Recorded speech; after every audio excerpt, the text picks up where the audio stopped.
வணக்கம். செல்வகுமாரின் அதிகாலை வானிலை ஆய்வறிக்கை. அதிகாரப்பூர்வ வானிலை அறிக்கைக்கு இந்திய வானிலை ஆராய்ச்சித்துறை அறிக்கையை பார்க்கவும். 2025 ஆகஸ்ட் 19 செவ்வாய்க்கிழமை அதிகாலை நிலவர வானிலை பதிவு. வானிலை அமைப்பு.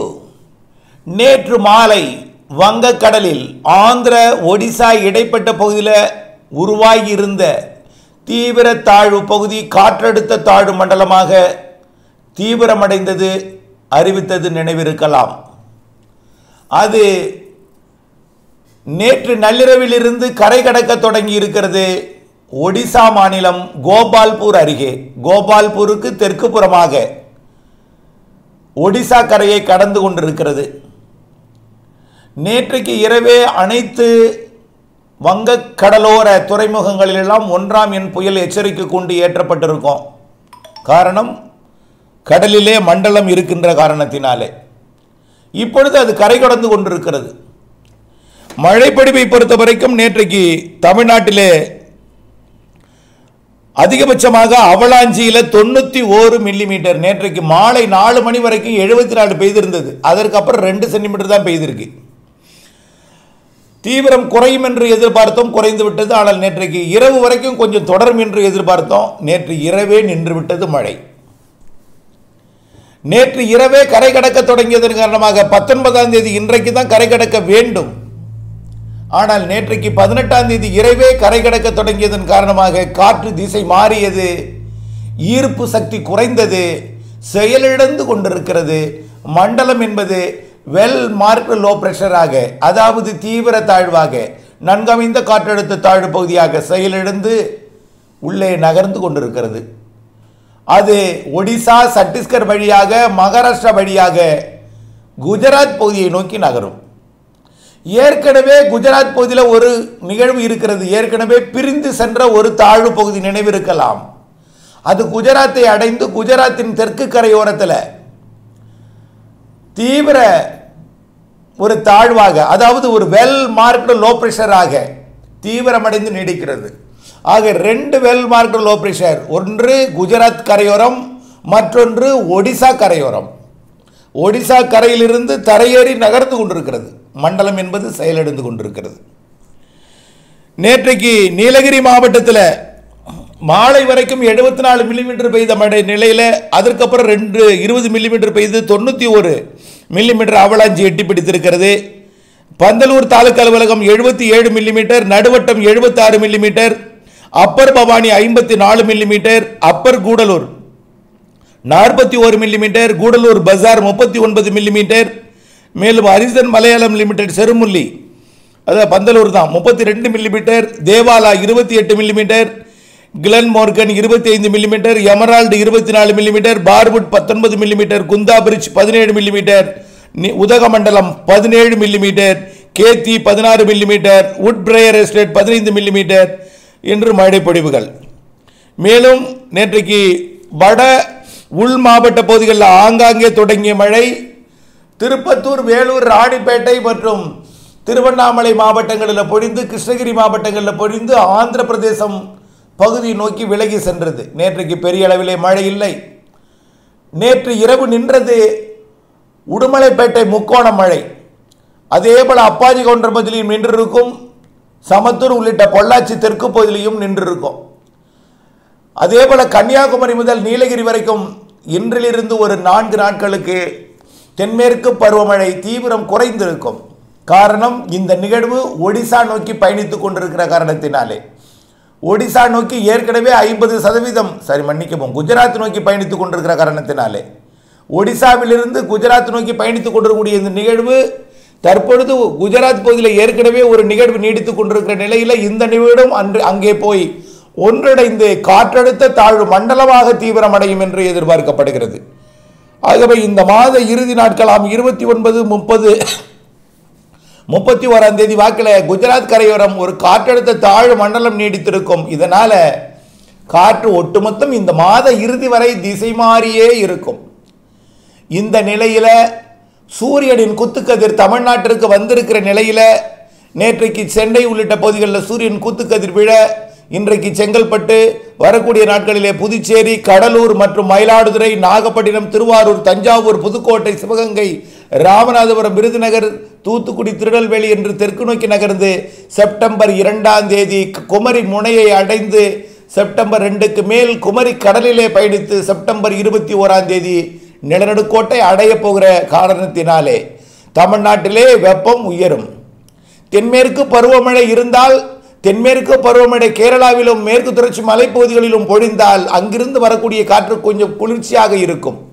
ஆனால் தற்பொழுது குஜராத் பகுதியை நோக்கி காற்று திசை மாற இருக்கிற காரணத்தினாலே இன்றைக்கு மகாராஷ்டிரா, கர்நாடகா வழியாகவும் நாளைக்கு ஒட்டுமொத்த கோவா, மகாராஷ்டிரா வழியாகவும் அடுத்தடுத்த நாட்களிலே மகாராஷ்டிரா மற்றும் குஜராத் பகுதியை நோக்கி ஒட்டுமொத்த காற்றும் திசை மாறி இருக்கும் என்பதனால தென்மேற்கு பருவக்காற்று கேரளா வழியாக நுழையாமல் தென்மேற்கு பருவ சாரல் இல்லாமல் வெப்பம் உயரும். இன்றிலிருந்து வரக்கூடிய நாட்களிலே தமிழ்நாட்டிலே வெப்பம் உயரும். அதிலும் குறிப்பாக தென் மாவட்டங்களில், அதிலும் குறிப்பாக தூத்துக்குடி மற்றும் விருதுநகர் மாவட்ட பகுதிகளிலே கடும் வெப்பம் நிலவும். மதுரையிலும் திருநெல்வேலியிலும் 100 டிகிரி வெப்பத்தை நாளை மறுநாள் எட்டும் என்று எதிர்பார்க்கப்படுகிறது. திருநெல்வேலிக்கும் மதுரைக்கும் இடைப்பட்ட, கோவில்பட்டி முதல் தூத்துக்குடிக்கு இடைப்பட்ட, அதாவது விருதுநகர் மாவட்டம், சிவகாசி, விருதுநகர் மற்றும் அருப்புக்கோட்டை, திருச்சுழி மற்றும் கோவில்பட்டி உள்ளிட்ட தூத்துக்குடி மாவட்ட பகுதி, கோவில்பட்டிக்கும் தூத்துக்குடிக்கும் இடைப்பட்ட பகுதி, திருநெல்வேலிக்கும் மதுரைக்கும் இடைப்பட்ட பகுதிக்கு சற்று கிழக்கு புறம் தூத்துக்குடி மாவட்ட பகுதியிலையும் விருதுநகர் மாவட்ட பகுதியிலையும் வெப்பம் 102, 103 டிகிரி அல்லது 104 கூட தொடலாம் ஃபாரன்ஹீட்டில். அதாவது 38 என்பது செல்சியஸில் 100 டிகிரி, 39 என்பது 102, 40 டிகிரி என்பது 104 டிகிரி ஃபாரன்ஹீட்டை எட்டலாம் அந்த பகுதியில் மட்டும் 2 நாட்களுக்கு. ஆக 20, 21ஆம் தேதி மதுரை, விருதுநகர் இடைப்பட்ட பகுதியில் 100 டிகிரிக்கு மேல் வெப்பம் உயரும். மதுரையிலும் மதுரை, திருநெல்வேலி இடைப்பட்ட பகுதியில் 100 டிகிரிக்கு மேல் உயரும். திருநெல்வேலி மற்றும் பாளையங்கோட்டை மற்றும் மதுரை, திருமங்கலம் போன்ற பகுதி எல்லாமே கண்டிப்பாக 100 டிகிரி, 101, 102 கூட எட்டலாம். இந்த நிலையில் வளிமண்டல சுழற்சி தென் மாவட்ட கரையோரத்தில் உருவாக போகிறது. அதிக வெப்பம் உயர்ந்தாலே காற்று லேசாகி மேலிடும் பொழுது வெற்றிடம் ஏற்படும். வெற்றிடத்தை நிரப்புவதற்கு வளிமண்டல சுழற்சி உருவாகும். அதன் அடிப்படையில் 20, 21ஆம் தேதி உயரக்கூடிய வெப்பநிலை காரணமாக, அதாவது நாளை புதன், வியாழன் உயரக்கூடிய வெப்பநிலை காரணமாக 22ஆம் தேதி வளிமண்டல சுழற்சி ஏற்பட போகிறது மன்னார் வளைகுடா மற்றும் இலங்கை, தென் தமிழ்நாட்டை ஒட்டிய பகுதியில். இதனால மாலை இரவு இடிமழை பொழிவு ஏற்பட போகிறது 22, 23, 24. ஆக 2 நாள் வெப்பம் உயர்ந்து அதற்கு பிறகு வளிமண்டல சுழற்சி உருவாகி அதற்கு பிறகு மாலை இரவு இடிமழை பொழிவை டெல்டா மாவட்டங்கள் மற்றும் தென் மாவட்டங்கள் மற்றும் உள் மாவட்டங்களில் ஆங்காங்கே கொடுக்க போகிறது. சற்று பரவலான மழைப்பொழிவு திண்டுக்கல், விருதுநகர் மற்றும் மதுரை, அதாவது 22 ஆகஸ்ட் 22, 23, 24 தேதிகளில் 22ஆம் தேதி மதுரை வடக்கும், சிவகங்கை மற்றும் புதுக்கோட்டை, திருச்சி மாவட்டத்தின் தெற்கு பகுதி டெல்டா மாவட்டங்களுக்கும், 23ஆம் தேதி தூத்துக்குடி, திருநெல்வேலி, விருதுநகர், தேனி, மதுரை, ராமநாதபுரம் மற்றும் சிவகங்கை, திண்டுக்கல், திருச்சி, புதுக்கோட்டை டெல்டா மாவட்டங்கள் மற்றும் அரியலூர், பெரம்பலூர், மயிலாடுதுறை வரைக்கும் டெல்டா, கடலூர் வரைக்கும், கடலூரையும் தாண்டி கள்ளக்குறிச்சி, விழுப்புரம் மற்றும் அரியலூர், பெரம்பலூர், நாமக்கல் வரைக்கும், திண்டுக்கல், கரூர் வரைக்கும் கூட நல்ல மழைப்பொழிவை வரக்கூடிய 23ஆம் தேதி எதிர்பார்க்கலாம். 23ஆம் தேதி மேற்கு தொடர்ச்சி மலை மாவட்டங்கள் காற்று பகுதிக்கு கூட லேசான மழை தெரிகிறது. திருப்பூர் வடக்கு, ஈரோடு, கோயம்புத்தூர் வடக்கு மற்றும் நீலகிரி, கிருஷ்ணகிரி, தருமபுரி, சேலம் மற்றும் நாமக்கல், கள்ளக்குறிச்சி, விழுப்புரம் என்று மத்திய மாவட்டங்கள், தென் மாவட்டங்கள், டெல்டா மாவட்டங்கள் சற்று இடி மழை பொழிவு மாலை இரவிலே 22, 23, 24ஆம் தேதி ஆகஸ்டிலே தெரிகிறது. கண்டிப்பாக மதுரைக்கும் திருச்சிக்கும் இடைப்பட்ட, மதுரைக்கும் இன்னும் சொல்லப்போனால் தூத்துக்குடிக்கும் டெல்டாவிற்கும் இடைப்பட்ட உள்பகுதி, பெரும்பாலும் உள்பகுதியில் தான் இருக்கும். ஏன்னா கடலோரத்திலிருந்து கிழக்கு காற்று வந்து தான் அந்த மழைப்பொழிவை ஏற்படுத்த போகிறது.